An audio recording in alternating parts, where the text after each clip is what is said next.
जय हिंद साथियों। आप सभी का स्वागत है एग्जाम नेक्स्ट भी परिवार में। साथियों, आज हम मैथ का प्रैक्टिस सेट तीसरा करने वाले हैं। ठीक है, तो हम शुरू करते हैं। तो सबसे पहले पहला क्वेश्चन है अपना 76, जिसमें लिखा है भिन्न है ये एक सही 1/5 तथा इसके व्युत्क्रम के मध्य अंतर बताइए। तो हम एक सही 1/5 को किस प्रकार लिख सकते हैं? जैसे एक ये है अपना एक सही 1/5। एक सही 1/5 को लिखने के लिए हम कैसे लिखेंगे? 5 एकम 5 प्लस 1 6, तो ये हो जाएगा 6/5। अब बोला है ये भिन्न और इसका व्युत्क्रम। इसका व्युत्क्रम क्या हुआ? इसको पलट देंगे। व्युत्क्रम की बात करें तो पलट देंगे, तो ये हो जाएगा 5/6। अब बोला है इनके बीच अंतर। अंतर बोला है, अंतर बताइए। तो अंतर बताना है तो हम क्या करेंगे? पहले ले लेंगे 5 6 का एलसीएम, ये हो जाएगा 30। 5 का भाग लगाएंगे 6 30 में, तो 6 बार 6 का गुणा कर देंगे 6 से, तो ये हो जाएगा 36। और माइनस 6×5 = 30, 5×5 = 36 में से 25 जाएगा तो बचेंगे 11, नीचे है 30। तो इस प्रकार हम देख पा रहे होंगे 11/30, सी ऑप्शन सही हो जाएगा। ठीक है, नेक्स्ट बात कर लेते हैं। नेक्स्ट सवाल है अपना साधारण ब्याज की वह वार्षिक दर बताइए जिससे कोई धनराशि 10 वर्ष में स्वयं की दोगुनी हो जाएगी। देखो, स्वयं की दोगुनी कितने वर्ष में? 10 वर्ष में। हम मान लेते हैं वो राशि थी अपने पास 100 रुपये। 100 रुपये हो गई अपनी 200 रुपये, तो कितनी बढ़ गई? 100 रुपये बढ़ गई। कितने वर्ष में बढ़ गई? तो बोला है 10 वर्ष में, तो 10 का लगा देंगे सीधा सीधा भाग, तो 1 0 से 1 0 कैंसिल। इस प्रकार 10% आ जाएगा, तो वो रेट कितनी आ गई? 10%। Option number C answer. ठीक है, नेक्स्ट बात कर लेते हैं। तो नेक्स्ट क्वेश्चन है अपना किसी संख्या का 1/2 उसी संख्या के 1/4 से 15 अधिक है तो संख्या होगी। तो किसी संख्या का क्या? 1/2। अब समझ पा रहे होंगे 1/2, और बोला है उसी संख्या के 1/4 में, मतलब 15 देखे तो 15 देखे तो हम कह सकते हैं कि इनके बीच डिफरेंट कितना होगा? 15 का। तो वो संख्या अब पूछनी है, तो इस प्रकार हम करेंगे। सबसे पहले हम एलसीएम ले लेंगे, तो ये हो गया 4, 2 दूनी 4, ये 2, 4 एकम 4, 1 बराबर 15। 2 में से 1 जाएगा सो 1 बचेगा, और 15 का गुणा हो जाएगा इसमें 4 में। ठीक है, तो 15 चौको 60। इस प्रकार अपना 60 आ जाएगा। वो संख्या क्या आ जाएगी? 60। ठीक है, तो option number C right answer. Next बात कर लेते हैं। नेक्स्ट क्वेश्चन अपना एक भिन्न के अंश में एक जोड़ दिया जाए और हर से एक घटा दिया जाए तो भिन्न का मान 1 हो जाता है। यदि हर में एक जोड़ दिया जाए तो भिन्न का मान 1 सही 1/2 हो जाता है। तो भिन्न क्या होगी? जब भी ऐसे क्वेश्चन आए तो इन क्वेश्चन को हम ऑप्शन से उठाएंगे तो हमारा क्वेश्चन आंसर जल्दी आ जाएगा। तो हम पहले जैसे मान लो पहला उठा लेते हैं। मान लो हमने ले लिया 1/2। अगर इसमें पहले बोला है अंश में एक जोड़ दिया जाए, अगर अंश में हम एक जोड़ रहे और हर से एक घटा रहे तो क्या हो रहा है? ये 2 सही 1/2, तो पहली कंडीशन तो फॉलो नहीं कर रही। इसी प्रकार हमने दूसरा मान ले लिया 3/2। इसमें एक जोड़ दिया अंश में, हर में से एक घटा दिया, तो ये 4/1। तो ये कंडीशन भी फॉलो नहीं कर रही क्योंकि इसका मान कितना चाहिए? हमें 1 चाहिए। ठीक है, नेक्स्ट कंडीशन है 3/5। अगर इसमें एक जोड़ दें, यहाँ से एक घटा दें, तो ये हो गया 4, ये हो गया 4, 4 में से 4 गया तो 1। ये कंडीशन फॉलो कर रही पहले वाले में कि मान 1 हो जाता है। नेक्स्ट देख लेते हैं इसी में 3/5 में से अगर हमने सिर्फ हर में एक जोड़ दिया, अगर हर में एक जोड़ के कितना बनना? 3/6, तो 3 सही 1/2। तो ये कंडीशन पूरी तरह से फॉलो कर रही, 1/2 भी हो गया। इस प्रकार हम कह सकते हैं ऑप्शन नंबर सी अपना हो जाएगा 3/5 राइट आंसर। ठीक है, नेक्स्ट बात कर लेते हैं। नेक्स्ट क्वेश्चन है अपना 80। यदि ए बी सी प्रतिदिन 150 रुपये कमाते हैं जबकि ए सी प्रतिदिन 94 रुपये कमा रहे और बी और सी 76 रुपये प्रतिदिन कमाते हैं, तो सी प्रतिदिन की आय कितनी होगी? तो हम क्या करेंगे? सबसे पहले जैसे हमें पता है ए बी सी कितने हैं? ए बी सी के ए बी सी हैं 150 रुपये। ठीक है, उसके बाद ए सी कमा रहा है 94 और बी सी कमा रहा है 76। अब हम अगर मान लो अपना ए सी और बी सी को जोड़ देंगे तो हमारे लिए क्या मिलेगा? ए बी मिल जाएगा, सी मिल जाएगा, लेकिन 2 बार सी मिल जाएगा। हमें सी का मान ज्ञात करना है, तो इस प्रकार हम सी अगर ए बी सी घटा देंगे तो हमें सी का मान ज्ञात हो जाएगा। तो हम करते हैं 94 और 76 जोड़ लेंगे पहले। 6 4 10 की 0, कैरी हुआ 1, ये हो गया अपना 10, 1 17। अगर इसमें से हम 150 लेस कर देते हैं तो हमें सी का मिल जाएगा। कैसे मिल जाएगा? क्योंकि हमारे लिए यहाँ पे देखो, समझना एक चीज़, यहाँ पे हमें देख क्या दिया है, ए सी और बी सी। तो इसमें 2 बार सी काउंट हो गया, तो एक बार सी एक्स्ट्रा वैल्यू है इसमें, समझ रहे हैं? तो इसमें से अगर ए बी सी घटा देंगे तो ये 20 आ गया, जो सी का हो जाएगा। आप देख पा रहे होंगे option number C right answer है। ठीक है, इस प्रकार नेक्स्ट देख लेते हैं। नेक्स्ट क्वेश्चन अपना है, निम्नलिखित में से किस गुणांक के कारण कोई संख्या 17% बढ़ जाती है? ठीक है, 17% बढ़ जाती है। कैसे बढ़ेगी 17%? कोई चीज़ है, हम संख्या हमेशा होती है 100% होती है। अब ये बोला 17% बढ़ जाती है, यानी 117 करना है। तो ये जब भी बढ़ेगी, जब इस पे कितना बढ़ेगा, 17 बढ़ेगा। तो अगर मान लो 100 रुपये है, अपन 17 बढ़ा रहे हैं उस पर, मान लो अभी जैसे परसेंट में बढ़ा रहे तो परसेंट में होता है 100, अब इसी को नहीं लिखो, परसेंट में होता है 100 हर चीज़, जैसा कि आपको पता होगा। ये चाहिए अपन को 117, तो ये कब होगा, इस 100 से 100 कट जाएगा, यहाँ चाहिए 117 चाहिए। तो 117 जीरो कब आएगा, जब यहाँ पे पॉइंट लगा होगा तब जीरो आएगा 2, तो जी एक 100 से 100 कट जाएगा, तब जाके 117 बन पाएगा। तो ऐसी कोई संख्या बन नहीं, हाँ ये ऑप्शन नंबर बी में दिया है 1.17। जब जे रखेंगे तो ये पॉइंट हट के डबल जीरो लग जाएगा, 100 से 100 कट जाएगा, 117 का आ जाएगा। ठीक है, नेक्स्ट बात कर लेते हैं। नेक्स्ट क्वेश्चन है अपना 82। एक आयत की लंबाई और उसकी चौड़ाई से 5% अधिक है, तो इसका उसका परिमाप 26 सेंटीमीटर हो तो उसकी लंबाई क्या होगी? तो आयत आपको पता है, आयत कैसा होता है, ये होता है आयत। ठीक है, इसकी लंबाई दे रखी है, इसकी लंबाई मतलब इसकी लंबाई क्या है, चौड़ाई से 5 सेंटीमीटर अधिक है। अगर हम चौड़ाई मान लें x, तो ये हो जाएगी x+5।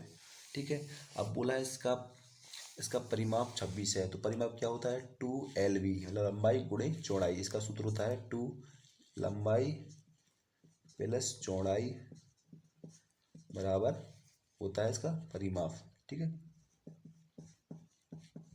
तो अब रख देंगे 2 लंबाई कितनी है अपनी, लंबाई है अपनी x+5, चौड़ाई है x, परिमाप दिया है 26। ठीक है, उसके बाद हम क्या करेंगे, ये से इसको काट देंगे तो ये हो जाएगा 13 अपना। उसके बाद इसको जोड़ देंगे, ये होगा 2x+5, ये 13। अब 2x, ये 5 उस साइड जाएगा घट जाएगा, तो ये हो जाएगा 8, x की वैल्यू हो जाएगी 4। अब पूछा था लंबाई के बारे में, लंबाई कितनी हो गई, तो चौड़ाई तो निकल आई 4, ये अपनी चौड़ाई हो गई 4, अपनी लंबाई के लिए हम 4, ये अपना x+5 था तो x+5 जोड़ देंगे, तो जी है अपना 4 और ये 5, यानी 9 हो जाएगा, 9 सेंटीमीटर हो जाएगी अपनी लंबाई। ठीक है, नेक्स्ट बात कर लेते हैं। नेक्स्ट क्वेश्चन है अपना 83। एक टेम्पो 25 किमी घंटा की चाल से जा रहा था, यदि उसकी चाल 5% बढ़ा दी जाए तो उसकी चाल कितना है, 25 किमी घंटा। ये 100% वैल्यू है। अब बोला है अगर कितना 5% बढ़ा दी जाए तो 100 नीचे रखेंगे और 105 का कर देंगे गुणा। इस प्रकार ये हो जाएगा 25 चौके 100, 4 का भाग लगा देंगे 105 में। ठीक है, तो ये हो गया अपना 4 दूनी 8, कैरी हुआ 2, 2 5 25, 4 6 24 पॉइंट, उसके बाद कुछ 26 कुछ आ जाएगा, तो 26.25, option number C right answer है। ठीक है, नेक्स्ट बात कर लेते हैं। नेक्स्ट क्वेश्चन है अपना 84। पिता और पुत्र की वर्तमान आयु का योग दिया है, पिता है अपना और पुत्र है, कितना दिया है, पिता और पुत्र की आयु का योग दिया है 60 वर्ष। ठीक है, इतना हमारे लिए दिया है। अब बोला है यदि 6 वर्ष पूर्व पिता की आयु पुत्र की आयु की 5 गुनी थी, तो 6 वर्ष बाद पुत्र की आयु क्या होगी। अब सबसे पहले 6 वर्ष पूर्व करना है, तो 6 इसमें से भी लेस होना है, 6 इसमें से भी होना है, तो सीधा सा हम 12 लेस कर देते हैं, तो 12 लेस कर देंगे 12 वर्ष, तो हम 6 वर्ष पूर्व पहुँच जाएंगे। ठीक है, तो 6 वर्ष पूर्व पहुँचने के लिए हम 12 लेस करेंगे, तो ये कितना हो गया, ये हो गया 8, यहाँ पे बचा 5 में से गया 4, यानी 48 वर्ष। अब बोला क्या है इसमें, इसमें बोला है पुत्र की आयु 5 गुनी थी। आप समझो 5 गुनी थी, तो 5 गुनी थी, हम डायरेक्ट इसमें 5 गुनी थी यानी x थी, दूसरी थी x गुणे 5। इस प्रकार हम अगर जी देखें तो 5 गुनी थी, तो हम डायरेक्ट 6 का भाग लगा के हम डायरेक्ट उनकी वो उस टाइम की आयु निकाल सकते हैं। तो ये 6 5 छः 7 6 8 48, यानी 8 इसकी होगी तो 8 5 40 इसकी होगी। दोनों का योग करके देख लो, 48 हो रहा, बिल्कुल हो रहा। जब भी ऐसे सवाल आए तो अगर बहुत ही फास्ट तरीके से करना है तो इस प्रकार कर लो। आप देख लो कि हाँ 8 5 40, 40 और 8 आप निकालना है वर्तमान की। तो वर्तमान हमने चेक लेस किया था, पहले हम 6 इसको जोड़ देंगे। तो ये हो जाएगा अपना 46, ये हो जाएगा 8 6 14। तो ये आ गई अपनी वर्तमान की, ठीक है। वर्तमान की आ गई। अब क्या करना है, 6 वर्ष बाद की पूछा था तो 6 वर्ष और जोड़ देंगे। तो ये हो जाएगा अपना 2, यहाँ पे जुड़ जाएगा तो 52 और ये जोड़ देंगे 20। इस प्रकार पूछा क्या था, पुत्र की वर्तमान आयु, तो 20 वर्ष आ गई। ऑप्शन नंबर ए आ जाएगा, ठीक है, राइट आंसर। अगर पिता की पूछता तो 52। जैसे देख लो, अगर नहीं समझ में आया तो पिता पुत्र है 60 वर्ष, 6 वर्ष पूर्व बोला है तो दोनों में से 12 वर्ष घटा देंगे तो 48। अब बोला था कि हमारा जो पुत्र है उससे 5 गुनी, तो 5 गुनी तो हमने क्या किया, हमने डायरेक्ट एक्स और x5 6 का भाग लगा के हमने वो संख्या निकाल ली, ठीक है। तो फिर हमें पुत्र की मिल गई 8 वर्ष, 8 5 40, 5 गुना था तो पिता होगा 40। वर्तमान में पहले जो 6 घटाया तो पहले वर्तमान में आने के लिए हमने 6 जोड़ दिया, और फ्यूचर की बोला था 6 वर्ष बाद, तो 6 वर्ष बाद बोला था तो 6 वर्ष और जोड़ देंगे। इस प्रकार हम कर लेंगे। नेक्स्ट क्वेश्चन है, एक वस्तु को 2850 में बेचने पर एक विक्रेता को 14% लाभ होता है। यदि वह 8% का लाभ चाहे तो विक्रेता को कितने में बेचना होगा। तो 85 क्वेश्चन, ठीक है। अब इसमें बोल दिया एक वस्तु 2850 में बेचता है तो उससे 14% लाभ होता है, यानी 14% लाभ हो रहा है, यानी इसकी वैल्यू दे रखी है 114% की वैल्यू 2850। अब बोला है 8% लाभ चाहिए, तो 8% चाहिए तो 108 का गुणा कर देंगे तो हमें 108 की वैल्यू मालूम चल जाएगी। अब हम सॉल्व कर लेंगे। तो काट के देख लो, सबसे पहले आप छोटी संख्या से काट के देख लो। जैसे तो 2 पंचे 10, 2 सत्ते 14, ये कट रहा, 2 पंचे 10, 2 चौको 8, और 3 से कट जाएगा, 3 एकम 3, 3 नाम 27, 3 एकम 3, 3 8 24। अब 19 से काट लो, 19 एकम 19, ठीक है। और उसके बाद आप आगे काटेंगे तो ये हो जाएगा 19 एकम 19, 9 बचा, 19 पंच 95, ये हो गया 150। 150 गुणे 18 कर लेंगे गुणा, तो 0 0, ठीक है। 15 8 120 की 0, कैरी हुआ 12, 15 एकम 15, 15 12, 12 दूनी 24, 25 26 27। इस प्रकार 2700 आ जाएगा। Option number B right answer, ठीक है। समझ गए। नेक्स्ट बात कर लेते हैं। नेक्स्ट क्वेश्चन है 86, दो संख्याएं 3:4 के अनुपात में है तथा इसका लघुत्तम है 84, तो छोटी संख्या क्या होगी। तो 3:4 में, तो छोटी संख्या आप इसको ऑप्शन से भी पकड़ सकते हो। जैसे 3 है तो 3 का गुणज ही होगी। 3 का गुणज क्या है, 18 भी है, 21 भी है, 36 भी है। तो इस प्रकार ऑप्शन से तो पकड़ में आ नहीं रहा। तो हम सबसे पहले 3 4 को गुणा करेंगे। 3 4 का गुणा होता है 12, तो 12 का भाग दे देंगे लघुत्तम में, तो ये कितना 84। तो 12 का भाग दिया तो कितना हो गया 12, 12 पंचा 5 12 सत्ते 84, 7 आ गया तो 7 का गुणा कर देंगे सीधा सा छोटी संख्या में, तो ये हो जाएगा 21। Option number A right answer. इस प्रकार आप इजी कर सकते हैं।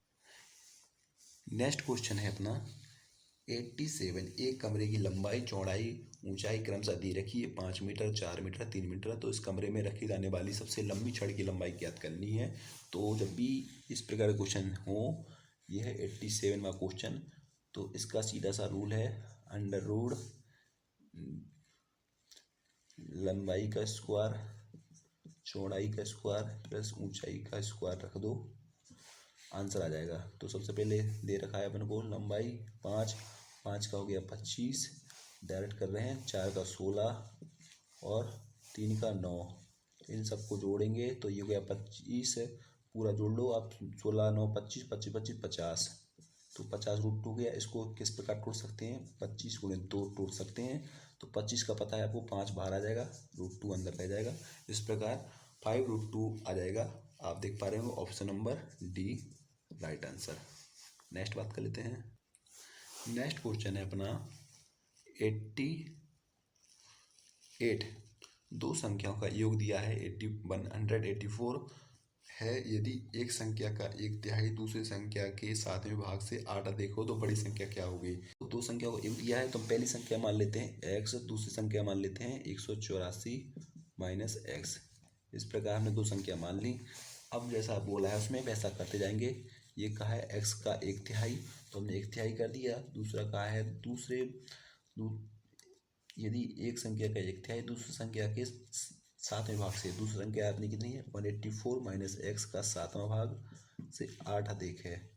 ठीक है, आठ अधिक है। इस प्रकार है जो हमें दे रखा है।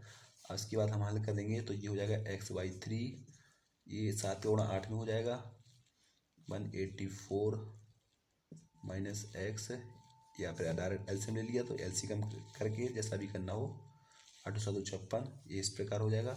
उसके बाद क्या होगा 7 का गुणा कर दो इसमें तो ये हो गया 7x, 3 का गुणा कर दो इसके अंदर है तो ये 3 का गुणा करेंगे। 3 का गुणा करने के पहले एक बार एक काम करो, इन प्लस 184 को 56 को जोड़ दो तो ज़्यादा सही रहेगा। तो पहले में हम जोड़ देते हैं, ठीक है, गुणा नहीं कर रहे। ये x/3 जोड़ लिया तो 6 4 10 की 0, कैरी हुआ 1 तो ये हो गया 19, 19 5 24 माइनस एक्स, ठीक है, बट्टे 7। अब इसका कर देंगे इसमें गुणा 7x, 3 का करेंगे इसमें 0, 4 3 12 2, कैरी हुआ 1, 3 दूनी 6 1 7, 720 माइनस 3x। अब 3x ये 3 इस साइड आएगा तो प्लस का हो जाएगा, 7 3 10 हो गया 10x, ये अपना 720। एक जीरो से जीरो कैंसिल तो हमें x की वैल्यू मालूम चल गई। x की वैल्यू कितनी है 72। और दूसरी संख्या क्या होगी, हम दूसरी संख्या इसमें से मतलब 184 में से घटा के देख लेंगे। तो 184 में से घटा रहे 72 को तो ये हो गया 2, 7 गया तो 11 यानी 112। अब देख सकते हो 72 छोटी बड़ी है क्या 112, तो 112 बड़ी है। तो इस प्रकार हमारा 112 आंसर आ जाएगा, ऑप्शन नंबर डी, ठीक है, राइट आंसर। नेक्स्ट बात कर लेते हैं। नेक्स्ट क्वेश्चन दे रखा है अपना, एक समचतुर्भुज के विकर्ण क्रमशः दिए हैं 10 और 20 तो उसका क्षेत्रफल कितना होगा। तो इसका सूत्र होता है, आप याद रखिए 1/2 d1 इंटू d2, ये होता है इसका सूत्र विकर्ण वाला। तो 1/2 विकर्ण कितनी है, एक विकर्ण है 10, दूसरी विकर्ण है 20, इससे काट देंगे ये हो गया 5 बार तो 20 25 100। इस प्रकार अपना 100 आंसर आ जाएगा, option number D, right answer. Next बात कर लेते हैं। नेक्स्ट क्वेश्चन है अपना 90, x की घात 1/3, 8 की घात 1/3 और 16 की घात 1/4 माइनस नहीं गुणा है, ये भी गुणा 2 की घात -2, ठीक है, ये हमें दिया है। अब हमें सरलीकृत करना है तो इसको हम ऐसे लिख सकते हैं 2 की घात क्यू 1/3, तो 3 से 3 कैंसिल हो जाएगा। इसी प्रकार इसको लिखेंगे 2 की घात 4 की घात 1/4, 4 से 4 कैंसिल, और जी अपना x की घात 2 है। तो अगर इसको हल करेंगे तो हम ये भाग ये हो जाएगा बट्टे में, अगर बट्टे में कर देंगे 1/4 तो इस प्रकार हो जाएगा।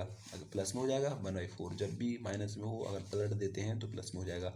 अब ये 2 गुणे 2 4 गुणे 1/4, 4 से 4 कैंसिल, इस प्रकार हमारा एक आंसर आ जाएगा, option number B, right answer, ठीक है। नेक्स्ट बात कर लेते हैं। नेक्स्ट क्वेश्चन अपना, यदि x-y4 है, xy21 दिया है तो इतने का मान ज्ञात कीजिए, x³ - y³। तो आप बचपन से एक सूत्र पढ़ रहे होंगे, x माइनस वाई का क्यूब x³ - y³ माइनस की 3xy कोष्ठक में x माइनस वाई, ठीक है। ये सूत्र आप बचपन से पढ़ रहे होंगे, इसी सूत्र से हम इसको हल करेंगे। तो x-4 की वैल्यू देखिए 4, तो 4 का क्यूब, इसका मान हमें ज्ञात करना है -3xy कितना है 21, और ये कितना दे रखा है x - y 4। अब सॉल्व कर लेंगे, ये 4 का क्यूब होता है 16, 16 64, ये हो गया अपना x³ - y³, ये हो गया 21 का गुणा करिए 3 का 3 3 6 और 4 का गुणा कर देंगे। उसके बाद हम क्या करते हैं, सबसे पहले हम एक बार इसको गुणा कर लेते हैं। तो 4 3 12 की 2, कैरी हुआ 1, ठीक है, 4 3 24, 24 1 25, ये माइनस का है।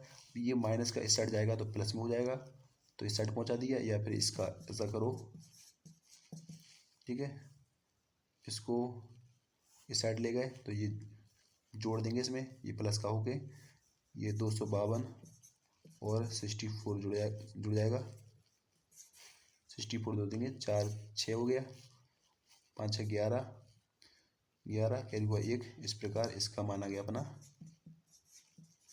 316। Option number B right answer. ठीक है, नेक्स्ट बात कर लेते हैं। नेक्स्ट क्वेश्चन है अपने लिए एक व्रत दिया है, उसमें सबकी मतलब बांट दिया है कि 20% जो व्रत है ये 100% होगा सबको मिला के। ठीक है, अब इसमें पहला क्वेश्चन है 92 में, यदि व्यक्ति की मासिक बचत क्या होगी। तो व्यक्ति की मासिक बचत तो पूरा हमें पता है कुल कितना है, ये है कुल 16,000। ठीक है, अब बचत पूछ रहा है तो बचत कितना दिया 18%, सीधा सा इसका 18% निकाल लेंगे तो हमारा 2 जीरो कैंसिल, 0 चिंग 48, ये 8 आना है, यानी 2880 रुपये हो जाएगी। ठीक है, 92। नेक्स्ट में बोला है व्यक्ति द्वारा कपड़ों पर किया गया व्यय परिवहन पर किया गया व्यय से कितना कम है। तो कपड़ों पे देख लो, कपड़ों पे कितना दे रखा है, तो कपड़ों पे दे रखा है 5%। ठीक है, और परिवहन पे दे रखा है, 10%। 10% माइनस 5% बचा 5%, तो हम सीधा सा 16,000 का 5% निकाल देंगे, 2 जीरो कैंसिल, 0 16 5 80, यानी 800 आ जाएगा, 800 रुपये। ऑप्शन नंबर बी सही आंसर है। ठीक है, 94 भी देख लो, 94 में क्या है, 93 और 94, ये बोला है ए बी किसी का, अरे ये दूसरा सवाल है, हम इसको दूसरे पेज पे करते हैं। तो नेक्स्ट क्वेश्चन अपना 94, इसमें दे रखा है अपने लिए ए बी कोई कार्यक्रम सा 5 दिन और 6 दिन में करते हैं। ए है 5 दिन में करता है, बी करता है 6 दिन में। ठीक है, तो यदि कार्य के लिए दोनों मिलकर दो कितना 220 रुपये हो तो ए का बताइए। कुछ नहीं है, दे रखा है उसमें 220 का, हम इनको जोड़ देंगे तो ये हो गया कितना 5 6 11। ए का पूछा है तो ए की वैल्यू कितनी दी है 5, 5 दिन में करने की कैपेसिटी, तो 11 दूनी 22, 5 दूनी 10। इस प्रकार 100 रुपये मिलेंगे ए को। और बी की बात करता तो उस बी का हम 220 में से 100 घटा देते तो बी का आ जाता 120। ठीक है, हमसे चूँकि एक का पूछा है तो एक का आ जाएगा 100 रुपये। ठीक है, उम्मीद करता हूँ साथियों आपको अच्छा लगा होगा। अगर फिर भी अगर कोई आपका डाउट रह जाता है तो आप कमेंट बॉक्स में कर दीजिए, उसको हम नेक्स्ट वीडियो में भी दोबारा उसका फुल डिटेल से हल कर लेंगे। ठीक है, बाकी अगर वीडियो अच्छा लगा तो लाइक करें, और इसी तरह की टेस्ट सीरीज से जुड़ने के लिए हमारा चैनल करें subscribe. Thank you so much, thanks for watching. मिलता हूँ नेक्स्ट वीडियो में। जय हिंद, जय भारत।